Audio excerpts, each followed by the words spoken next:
nggak tahu ya, itu oke, oke. Suli itu di sini, di bagian ini ya.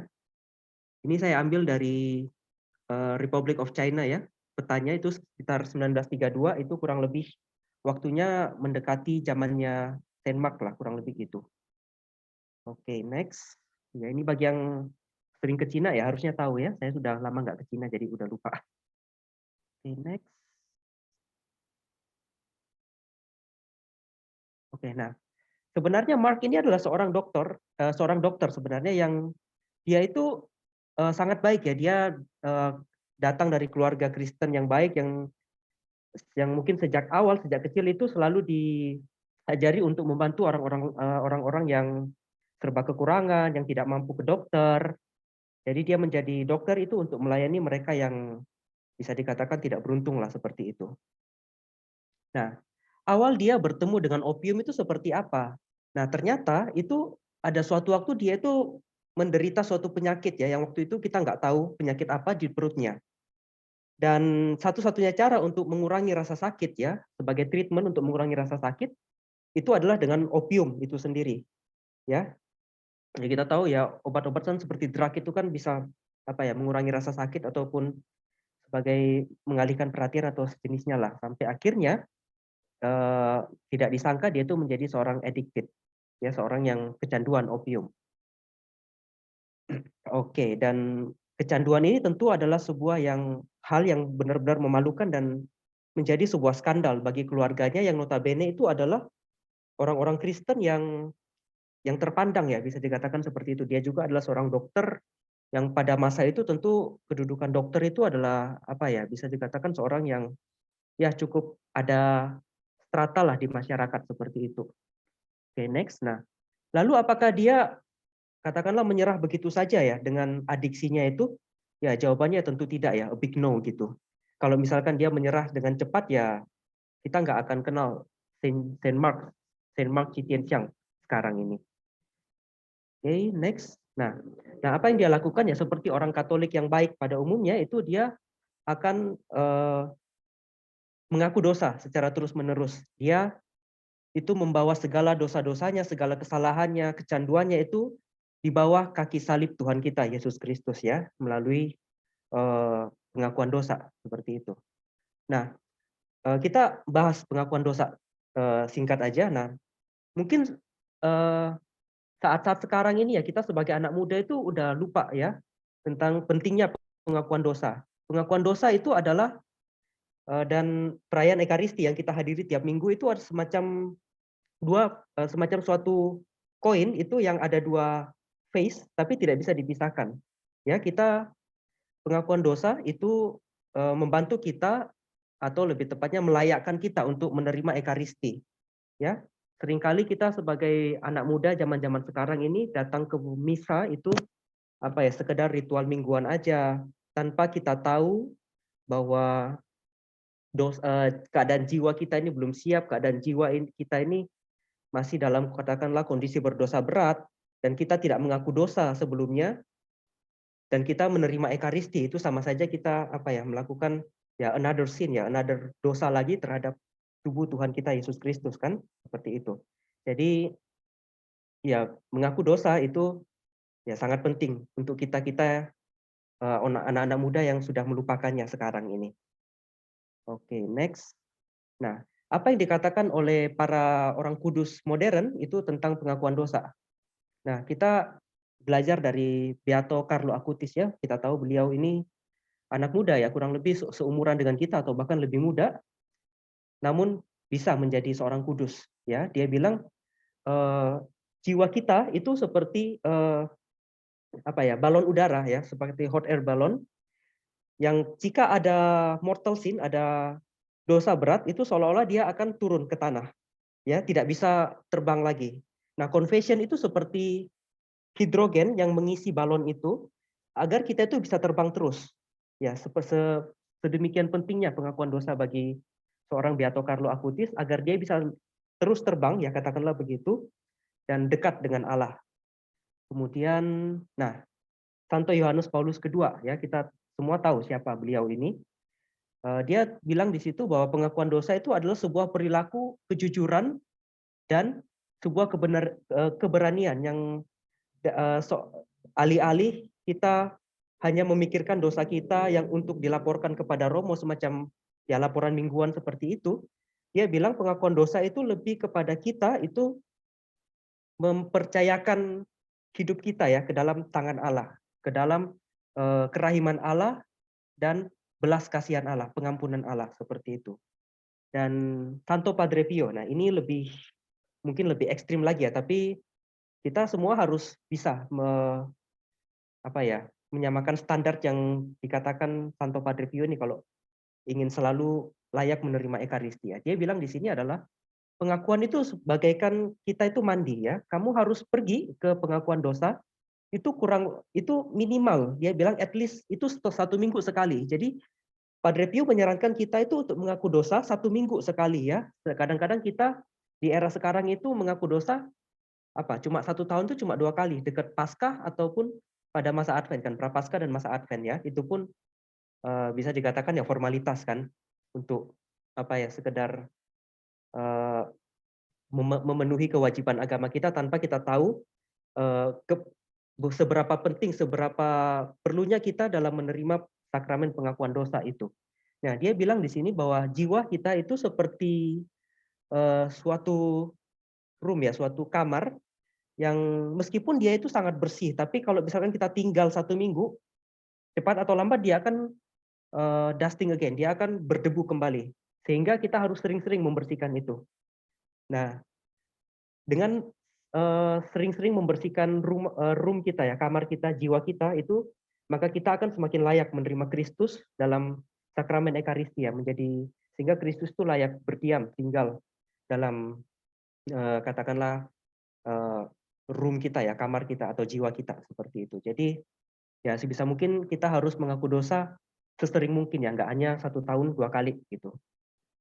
Oke, next. Oke, back to topic sekarang ya, kita udah melenceng kemana-mana. Nah, pada waktu itu Bapak pengakuan dari Saint Mark Chitiensang itu tidak ya pada waktu itu kan ilmu pengetahuan belum seberapa maju ya kayak sekarang, itu dia nggak tahu kalau adiksi itu adalah sebuah penyakit gitu yang sangat susah untuk seorang yang menderita kecanduan itu untuk keluar dari kecanduan itu sendiri. Sehingga dia bilang pastor itu bilang atau Bapak pengakuan itu bilang bahwa Mark ini nggak ada kemauan untuk bertobat. Setiap hari dia datang membawa dosa yang sama, terus menerus gitu. Sehingga ya nggak ada tanda-tanda kemauan untuk bertobat seperti itu. Nah, next. Nah, apa yang terjadi kemudian? Akhirnya ya Romonya bilang, ya kamu nggak usah datang lagi deh. Kamu itu seolah-olah memperlakukan pengakuan dosa ini sebagai bahan mainan aja. Setelah kamu datang ke saya, habis itu kamu berdosa lagi gitu. Jadi ya udah nggak usah datang lagi gitu. Daripada kamu hanya mempermainkan sakramen seperti itu. Nah, pada akibatnya apa ya? Mark itu tidak bisa menerima Holy Communion kan? Ya, ini juga contoh yang baik ya dari Mark ya. Dia tahu jiwanya dia itu tidak siap. Dia tidak mau menerima komuni. Beda dengan kita sekarang kan. Kita nggak tahu jiwa kita itu siap apa enggak. Kita datang misa, pokoknya kalau nggak terima komuni nggak struk gitu aja.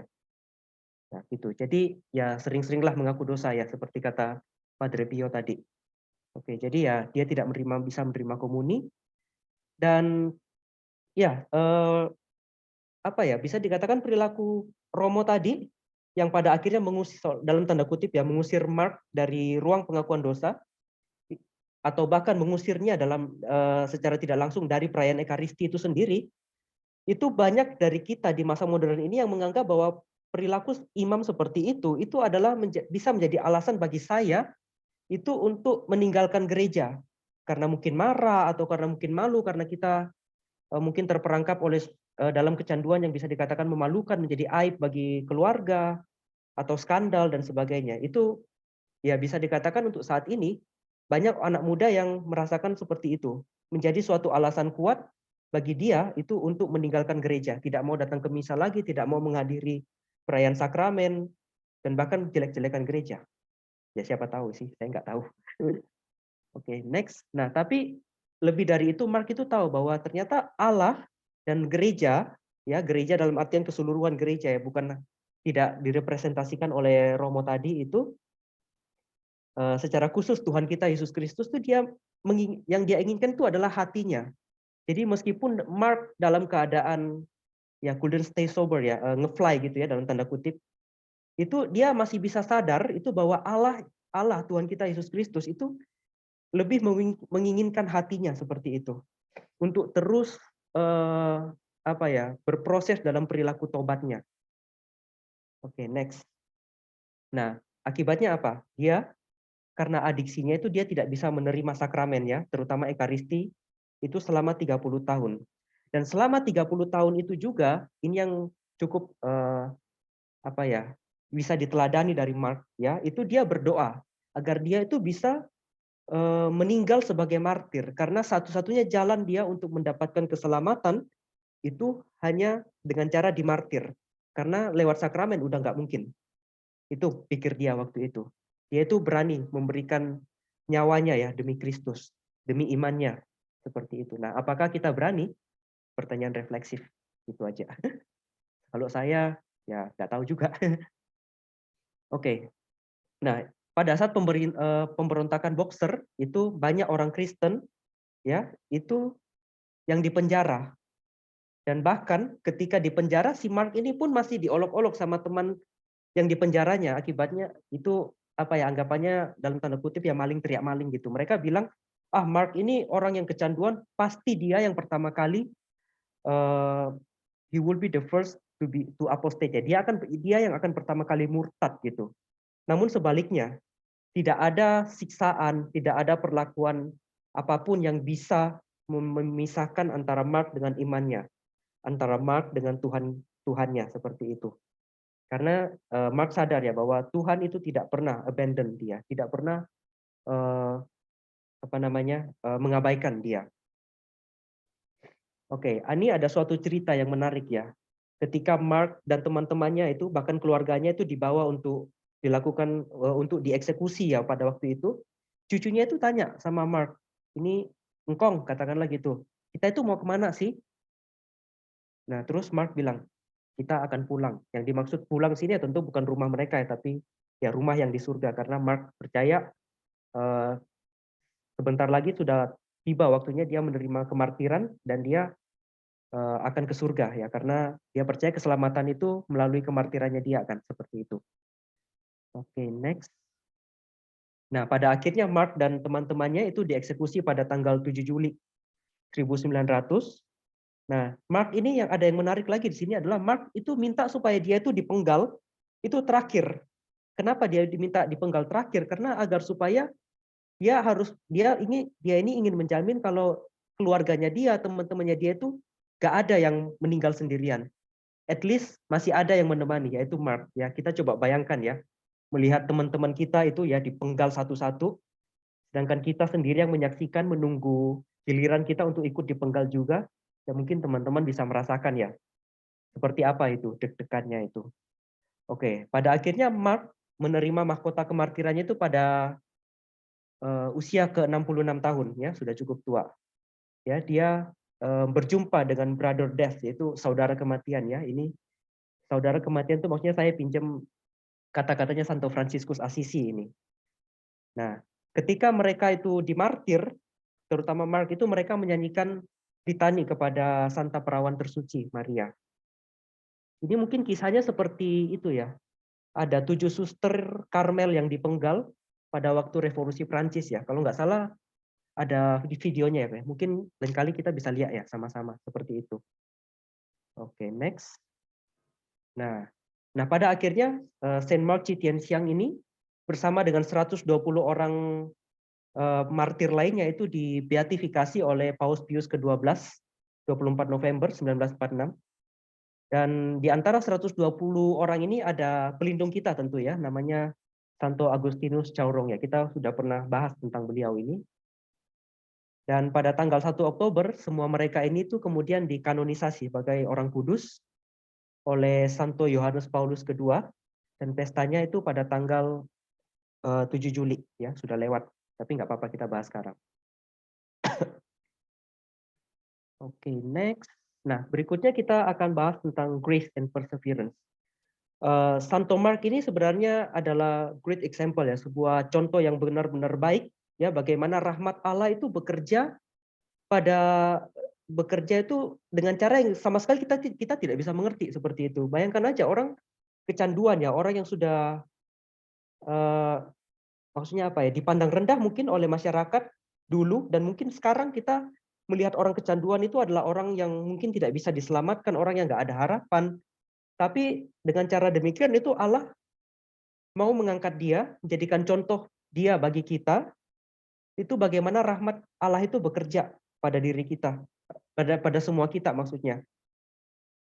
Mark aja punya harapan, apalagi kita ya, semoga gitu. Dan kalau kita bicara tentang rahmat ya, itu kita nggak akan pernah lepas dari Bapak yang satu ini ya, namanya Santo Agustinus ya.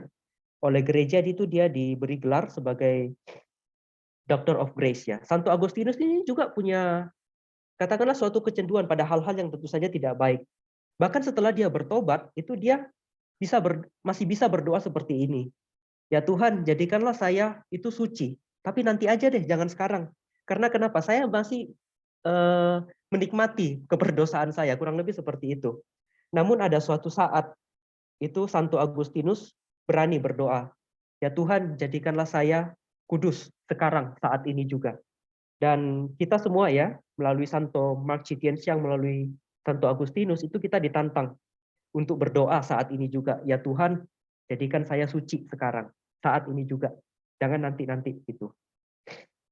Oke, bentar ya, saya minum dulu.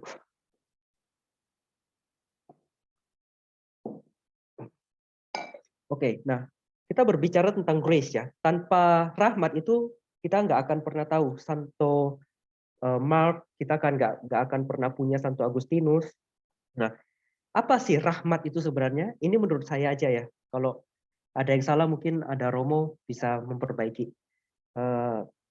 Jadi rahmat itu adalah suatu batu pijakan awal saja yang sudah Tuhan sediakan agar kita bisa mencapai apa yang dinamakan sebagai glorifikasi, kemuliaan ya. Kita sebut dia sebagai salvation, keselamatan atau menuju surga apapun. Tapi dengan catatan, kita harus membawa grace ini melalui suatu jembatan yang kita namakan dengan perseverance, ketekunan. Oke, nah jadi apa itu ketekunan ya? Ini saya kutip kurang lebih dari ajaran Santo Agustinus juga. Jadi ketekunan itu adalah usaha kita untuk sebisa mungkin sebisa mungkin itu tetap tinggal dan menghidupi suatu hidup yang baik. Nah, bagaimana kita bisa tetap tinggal pada hidup yang baik itu ya kita tentu butuh namanya divine assistance, pertolongan ilahi yang harus membimbing kita dan menjaga kita sampai kepada apa yang kita sebut sebagai keselamatan itu sendiri. Nah, kenapa? Karena rahmat itu sudah diberikan kepada kita semua. Tetapi, for too many grace is given, to whom perseverance is grace is not given. Rahmat itu semua sudah diberikan kepada kita. Hanya saja kita itu mau tekun atau tidak. Rahmat, apa ya bisa dikatakan, ya, jadi semua orang itu punya rahmat yang sama. Tinggal masalahnya kita itu mau tekun atau tidak, gitu aja. Oke, next. Nah, berikutnya, sebentar ya, ada tamu. Oke, yang ketiga adalah lesson learned. Kita bisa belajar apa dari Santo Agustinus? Nah, yang pertama yang saya pelajari setelah membaca biografi singkat dari Santo Agustinus itu adalah bahwa rahmat Allah itu ternyata bisa mengubah seorang yang kecanduan ya, seorang yang nggak ada harapan kelihatannya, nggak ada harapan sama sekali kepada suatu kekudusan. Dan pada akhirnya yang lebih mencengangkan lagi, Allah itu raise him to the glory of the altar, mengangkat dia pada kemuliaan altar. Ini kata-kata bahasa dari gereja sebenarnya yang menunjukkan bahwa orang itu telah dikanonisasi dan menjadi orang kudus ya, glory of the altar ya. Seringkali dalam doa syukur agung itu kan, terutama doa syukur agung 3 itu ada kalimat yang bersama santo ini, santo itu, nah itu maksudnya. Jadi kita sebagai manusia, kita umat itu bisa meneladani beliau, dan teladan iman beliau itu apa ya, bisa kita tiru lah semacam itu. Glory of the altar ya, disebutkan dalam perayaan Ekaristi. Dan berikutnya ini, ini dari tentu semua orang, kita semua pasti kenal ya kata-kata ini ya. Every saint has their past. Ya, semua orang kudus itu ada masa lalunya, masa kelam mereka. Tapi setiap orang berdosa itu ada future, ada masa depan. Jadi jangan khawatir ya, harus terus persevere ya, terus tekun. Nah, next. Nah, Santo Mark Chitiensang ini adalah sebagaimana saya katakan tadi, itu adalah contoh bagi kita akan adanya harapan. Harapan bagi kita ini yang masih suffering terhadap dosa kita, atau mungkin addiction, entah drug atau pornografi atau ya any kind of addiction lah. Itu kita masih punya harapan soal itu. Dan meskipun kita kelihatannya tidak mampu untuk mengatasi, jangan khawatir. Rahmat Allah cukup ya, seperti suratnya Rasul Paulus. Dan Santo Mark, bagaimana seorang Santo Mark Chitiensang yang mengalami kecanduan luar biasa ya, menderita kecanduan luar biasa ini, itu bertumbuh dalam kesucian ya, tanpa adanya sakramen ya. Saya tidak percaya kalau dia itu tidak melakukan apapun terhadap jiwanya, nggak mungkin ya. Kalau misalkan dia nggak melakukan apapun, ya kita nggak akan kenal siapa dia sekarang. Dan meskipun jauh dari sakramen, salah satu yang mungkin dia lakukan untuk menerima sakramen itu secara rohani adalah spiritual communion ya, komuni spiritual. Selama masa COVID ini ya, kita cukup sering ya melihat berbagai doa komuni spiritual, karena kita tidak bisa ikut perayaan Ekaristi di gereja, kita hanya bisa ikut online saja ya. Selalu akan ditayangkan ini spiritual communion. Ini spiritual communion adalah doa di mana ketika kita tidak bisa menerima komuni ya, entah karena kita terhalang dosa berat, kita belum mengaku dosa, atau kita bisa bebas mendoakan doa spiritual communion ini di mana saja gitu. Kalau kita ingin itu menerima Kristus dalam sakramen Ekaristi setiap saat, tidak hanya dalam misa. Gitu. Oke, next. Ini.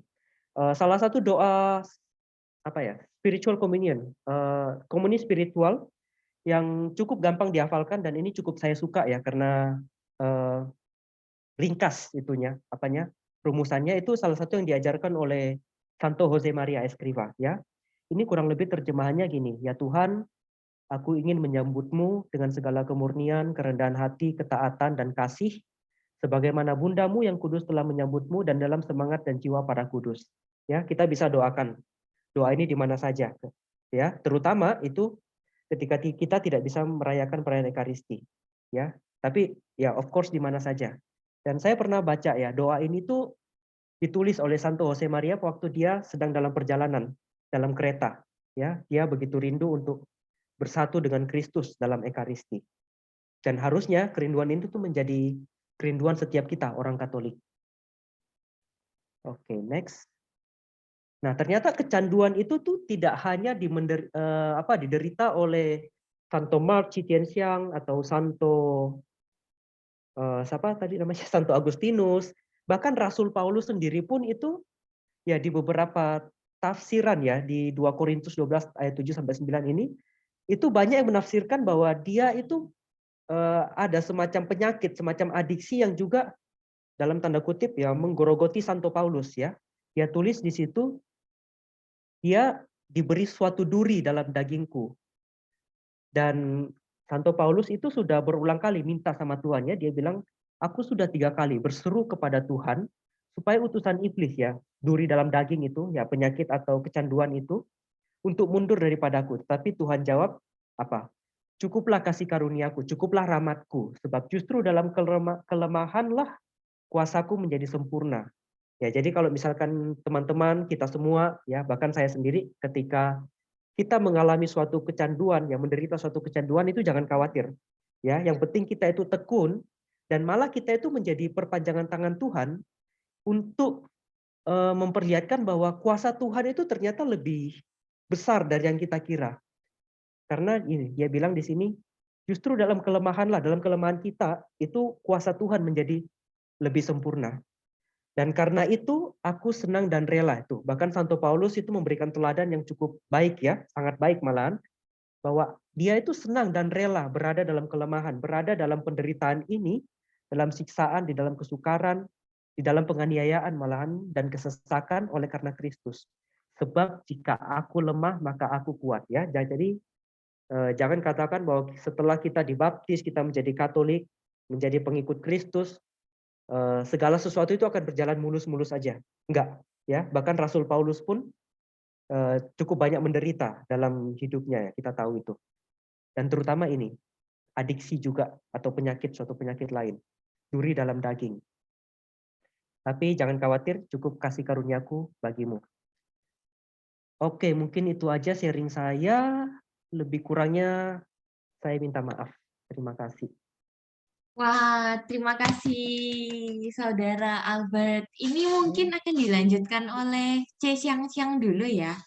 Apa untuk dari yang kita kemarin Romo ya? Silakan. Ya, terima kasih, apresiasi besar untuk Saudara Hansel. Membawakan dengan sangat bagus. Ditambahi lagi teologinya Santo Agustinus untuk lebih menjelaskan adiksi. Ini penting sekali. Kenapa? Ya, karena memang Santo yang kita bahas itu adiksi narkoba. Nah, tetapi sedangkan 16 orang yang ada di sini ini ya kemungkinan besar kita nggak pernah kecanduan narkoba kan. Tapi kemungkinan besar beberapa dari kita itu ada kecanduan lain. Dan selain narkoba itu, salah satu jenis kecanduan yang susah sekali untuk dihapus itu adalah kecanduan seks. Ya, dengan begitu banyak spektrumnya itu ya.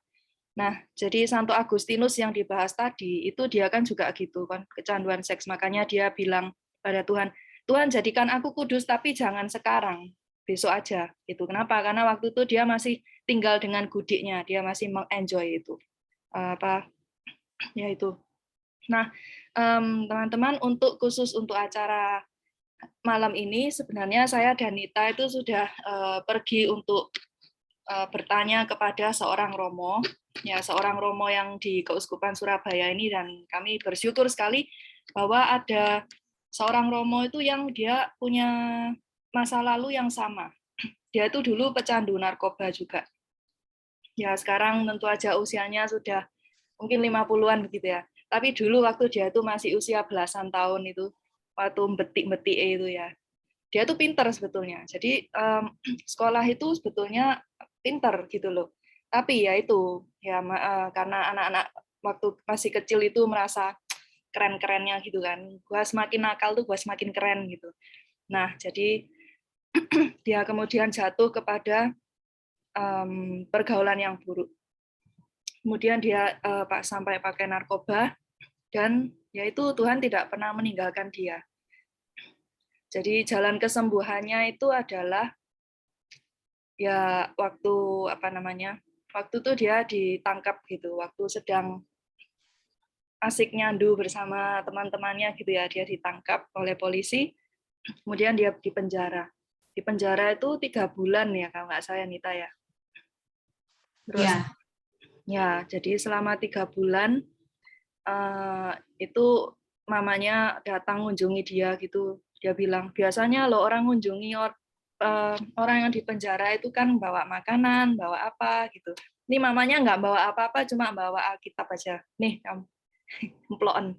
Ya, terus ya udah. Jadi dia kondisi di penjara situ nggak bisa ngapa-ngapain dan kemudian menderita sekali karena adiksinya itu kan muncul terus gitu, menyiksa dia, sangat menyiksa dia.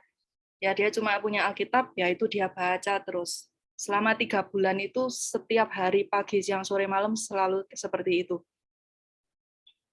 Ya itu seperti dia bilang, seperti kayak bergulat di neraka, begitulah. Nah, kemudian jadi selama 3 bulan itu, dia keluar, romonya keluar, kemudian dia memenjarakan dirinya sendiri. Jadi kalau awal itu dia tiga bulan di penjara paksa kan, kemudian dia 1 tahun itu di rumah terus dia sama sekali nggak keluar sampai betul-betul tuntas betul adiksinya itu. Dan itu waktu itu juga sama kakaknya dibilang, oh kalau teman-temannya nyari dia gimana? Sama kakaknya dibilang, oh udah mati itu orang itu. Dan maksudnya kakaknya itu supaya memproteksi dia gitu, supaya teman-temannya udah nggak nyari lagi. Kalau dibilang, oh lagi pergi, lagi apa, itu kan nyari terus. Jadi bilang, oh udah mati, udah nggak ada gitu. Nah, jadi akhirnya setelah sadar begitu dan ya itu di rumah itu kondisi ya hanya baca kitab suci. Jadi dia tentu aja nggak bisa misa kan, nggak bisa ngaku dosa juga. Dia baca kitab suci dan lain-lain. Itu ya agak mirip dengan situasi Mark ya. Jadi kekudusannya itu sama Tuhan itu seperti itu sampai sudah selesai. Kemudian Romo ini mulai merasakan panggilan ingin jadi Romo. Dan dia bersyukur sekali bahwa waktu itu Monsinyur kita yang sekarang ini, Monsinyur Vincentius, waktu itu kan masih jadi Romo ya. Dia bicara dengan Romo, dengan Monsinyur, kemudian didukung, lalu dibawa untuk pergi ke uskupnya yang dulu itu, kemudian masuk seminari, yaitu. Jadi itu panggilannya yang luar biasa. Biasanya romo-romo itu panggilannya itu murni-murni semua gitu kan. Waktu masih lucu-lucunya SMP gitu ya pingin jadi romo seperti kayak Romo Vol gitu mungkin. Atau mungkin setelah S1 gitu terus pingin jadi romo. Ya yang ini panggilannya unik sekali. Nah, teman-teman, kalau seandainya kenal orang yang mungkin membutuhkan bantuannya romo yang saya ceritakan ini, nah itu mungkin bisa japri ke Nita, bisa japri ke saya, nanti ya kami sambungkan dengan Romo. Ya karena kan kalau di luar negeri ya itu mungkin ada komunitas itu yang membantu secara spesifik umat-umat Katolik yang kecanduan. Tetapi di Indonesia ini setidaknya di Keuskupan Surabaya itu kan masih belum ada. Tapi setidaknya Romo yang sudah pernah mengalami ini sudah ada gitu. Jadi kalau memang dibutuhkan ya beritahu aja kami, nanti kami sambungkan ke Romo ya supaya ada penyelesaian begitu, supaya mereka yang sedang dalam adiksi ini tidak merasa bahwa mereka ditinggalkan oleh gereja, tidak ditinggalkan oleh Tuhan begitu.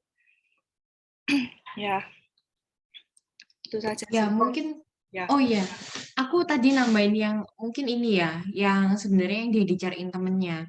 Bukan maksud kakaknya itu kayak mati atau gimana yang dicariin itu loh. Kenapa kakaknya tuh apa saudaranya itu juga mau proteksi? Kok misalnya dicariin, itu malah diajak ngedrugs lagi. Jadi udah lepas, malah diajakin drugs lagi. Dan Romonya itu juga ngomong bahwa dia kan awal mulanya tuh ngerokok SD ya, Aisyah kalau nggak salah udah ngerokok ya. Jadi dari SD itu ngerokok.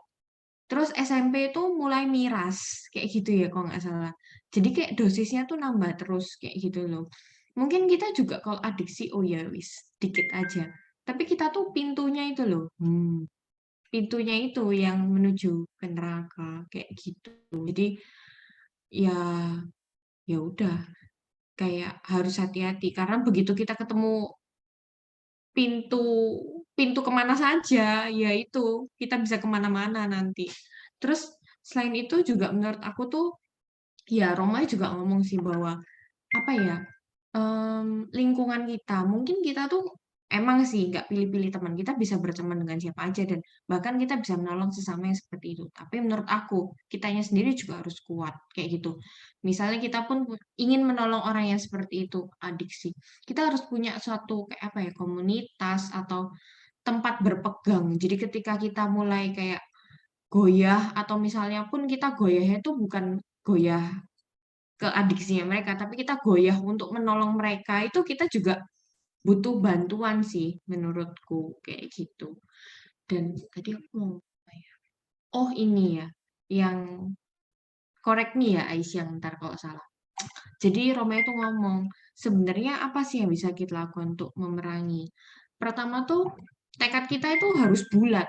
kayak gitu loh. Ketika tekad kita udah bulat, kita minta tolong ke Tuhan. Karena kalau meskipun tekad kita itu belum bulat, tekad kita sudah bulat, tapi Tuhan itu kita nggak minta tolong bantuan Tuhan, itu akan sangat susah sekali bagi kita untuk lepas dari adiksi itu. Dan menurutku juga kita itu punya free will ya, kalau nggak salah Romo ya. Jadi free will-nya kita itu berupa kehendak bebas itu. Kita bebas, mau bulat nggak niat kita. Menurutku kita tuh seringnya kepala batu, kayak nggak wes, kayak yang tadi Santo, bahkan seorang Santo, ya ntar aja ya, ntar aja ya. Tapi dahsyatnya Romo ini, bulat, oke titik, sekarang aku mau bertobat. Itu kayak niat yang luar biasa menurutku. Jadi menurutku kayak dua hal itu yang sangat-sangat diperlukan, yaitu niat dan bantuan Tuhan. Karena kalau salah satu nggak ada, kayak nggak bisa, betul ya? Gimana? Iya, Romo waktu itu kan juga menegaskan, dia bilang bahwa itu ya orang-orang tuh kadang berpikir bahwa narkoba, pokoknya begitu kita tuh sudah menekatkan diri itu kan bisa lah gitulah pokoknya. Bisa gitu, seperti motivator gitu kan, you can do it. Nah, tapi Romo yang kami interview itu bicara bahwa itu kalau tanpa rahmat Tuhan itu nggak bisa. Betul-betul nggak bisa. Gitu. Nah, jadi terus kemudian seperti Santo Markus begitu, bagaimana rahmat Tuhan bekerja dalam dirinya gitu kan. Itu satu hal yang menurut saya sangat luar biasa itu adalah bahwa dia meninggal itu masih dia waktu meninggal dia minta supaya meninggal terakhir itu supaya keluarganya itu semuanya dimartir duluan sehingga dia yang terakhir gitu kan menyemangati mereka. Itu tuh masih dalam kondisi separuh terkena opium loh. Ini luar biasa sekali. Ya bayangkan kalau kita ini semua dalam kondisi yang 100% sadar tanpa opium sekalipun, kalau dihadapkan dengan situasi seperti itu, ya mungkin kita nggak mau gitu kan. Gitu. Ya itu teman-teman. Dan Ya sih, jadi kayak luar biasa banget ya. Kayak aku jadi merasa bahwa kadang kan berpikir, ya ampun Tuhan, aku cek rusak kayak gitu. Aku tiada hari tanpa all shop. Jadi oh my God, Grab, Gojek, Tokopedia, Shopee. Ya Tuhan, itu kalau sehari nggak buka tuh kayak jegreng, kayak gimana ya? Kayak emang sih buka mata kan biasanya jam 6 lebih ya habis doa gitu kayak yang dibuka itu Shopee. Ya ampun Tuhan. Kalau nggak pernah buka e-Katolik. Cuma ya aku merasa kayak ya ampun, aku ini nggak tahu diri sekali ya. Berapa jam disisihkan untuk Tuhan, berapa jam untuk aku lihat promo-promo untuk memuaskan diri. Kayak sebenarnya nggak butuh aja sih barangnya. Cuma kalau ada promotion tuh hati seorang Nita ya, hati seorang cewek itu kayak nggak puas gitu loh. Dan ketika kalau dapat promo kayak, oh I'm so happy. Nah itu kan padahal harusnya kita tuh bahagia kok ketemu Tuhan, tapi kok ini bahagia ketemu promotion dan diskon ya, kayak gitu. Jadi, tapi kayak, sorry to say ya, aduh maaf ya Santo, kayak, eh ya Santonya aja serusak itu loh masih dipakai Tuhan. Ya harusnya kita bisa lah ya dipakai Tuhan, kayak gitu. Silahkan kembali ke Cik Christine. ya gitu. Oh ya, teman-teman, yang tadi disebutkan oleh Hansel bahwa kondisi opium di Cina itu, di Tiongkok waktu itu tuh separah itu. Nah, kalau ya mungkin teman-teman yang ingat gitu, filmnya Wong Fei-hung, Once Upon a Time in China itu kan, yang diperankan sama Jet Li. Nah, itu kan musuh-musuhnya tuh selalu adalah para penjajah Inggris, entah Amerika, entah Jepang begitu. Dan biasanya kalau penjajah Inggris itu sudah pasti masalahnya itu ada penyelundupan opium itu. Jadi waktu itu betul-betul masalah besar ya. Nah, jadi berbeda dengan Romo yang kita interview itu, di mana waktu itu narkoba di Indonesia kan sudah ilegal. Nah, makanya kemudian dia di penjara, jadi jalan kesembuhannya oleh Tuhan itu sudah diatur seperti itu, di penjara dan lain-lain itu.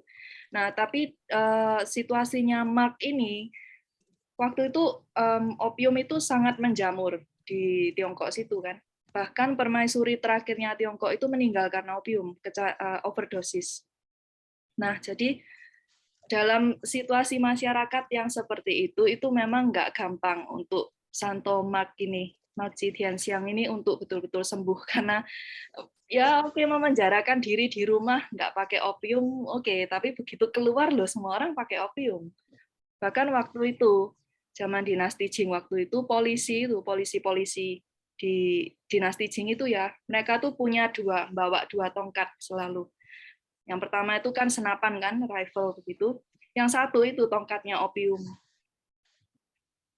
Bayangkan. Ya, jadi ya kita juga paham bahwa memang di situasinya waktu itu Santo Markus itu memang susah. Jalan dia untuk kesembuhan itu loh, total itu loh. Memang nggak gampang. Tapi ya luar biasa Tuhan bekerja di situ. Dia tetap jadi santo.